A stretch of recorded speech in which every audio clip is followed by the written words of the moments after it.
আসসালামু আলাইকুম প্রিয় আপুরা, আশা করি সবাই ভালো আছেন। আলহামদুলিল্লাহ আমিও ভালো আছি। আজকে আমি চলে এসেছি আমার বাবার বাড়িতে।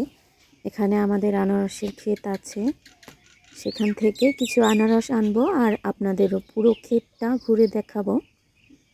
ভিডিওটা শেষ পর্যন্ত অবশ্যই থাকবেন। আর কেমন লাগলো কমেন্ট করে জানাতে ভুলবেন না। আমি কিন্তু আপনাদের কমেন্ট পড়ি।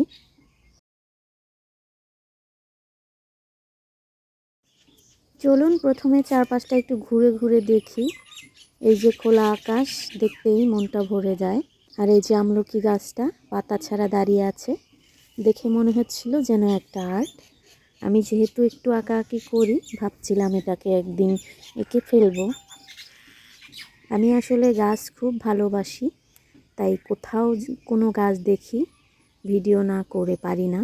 এই বাড়িতে প্রচুর গাছ আছে, তাই এখানে বাতাসটা একদম আলাদা, ফ্রেশ, ঠান্ডা, আর নিঃশ্বাস নিলেই একটা শান্তি লাগে। সত্যি বলছি, এখানে দাঁড়িয়ে থাকলে মন ভালো হয়ে যায়। তো চলুন এবার চলে যাই আনারসের ক্ষেতে। বিশাল বড় একটা ক্ষেত। ভিডিওতে হয়তো পুরোটা বোঝা যাচ্ছে না, কিন্তু বাস্তবে দেখলে চোখ জুড়িয়ে যায়। এখানে প্রায় 23,000 চারা লাগানো হয়েছিল। দুই একটা গাছ বাদ গেলেও বাকি সব গাছে মাশাআল্লাহ আনারস ভরপুর। কিছু আনারস পেকে গেছে আর কিছু এখনো কাঁচা। রোদের জন্য অনেকগুলো লাল হয়ে গেছে। দেখতে মনে হয় পেকে গেছে, কিন্তু আসলে পুরোপুরি পাকে নাই।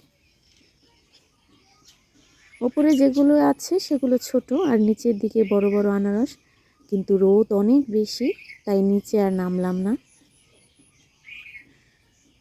উপর থেকেই কয়েকটা আনারস তুলে নিব।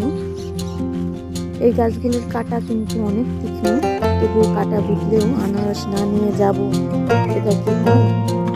বেছে বেছে কয়েকটা নিয়ে নিলাম।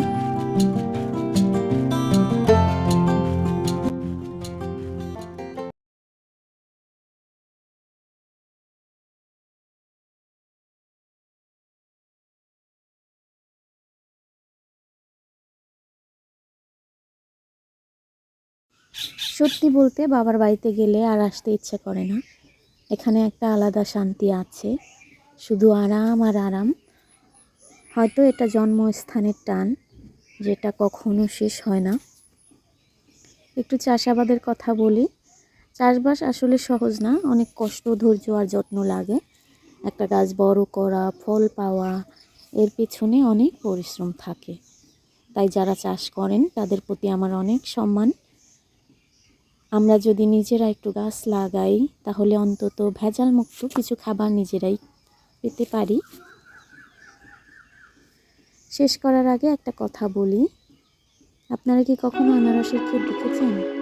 দেখে থাকলে কোথায়, আর না দেখে থাকলে আজকের ভিডিও দেখে কেমন লাগলো কমেন্টে অবশ্যই জানাবেন।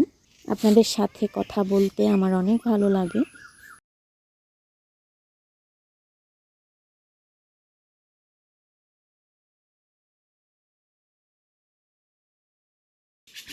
অবশেষে ক্ষেত ছেড়ে বাড়িতে ফিরছি, আর বাড়িতে ফিরে তর সইছিল না। আম্মুকে বললাম কেটে দিতে, তারপর বসে বসে খাচ্ছিলাম। উফ, নিজের ক্ষেতের আনারসের স্বাদই আলাদা, একদম টাটকা, রসালো আর মিষ্টি। আজকে এই পর্যন্তই। ভিডিওটা ভালো লাগলে লাইক দিবেন, আর এমন গ্রাম্য জীবন, প্রকৃতি আর চাষাবাদের ভিডিও পেতে অবশ্যই চ্যানেলটা সাবস্ক্রাইব করে পাশে থাকবেন। আপনাদের সাপোর্টই আমার এগিয়ে যাওয়ার শক্তি। আল্লাহ হাফেজ।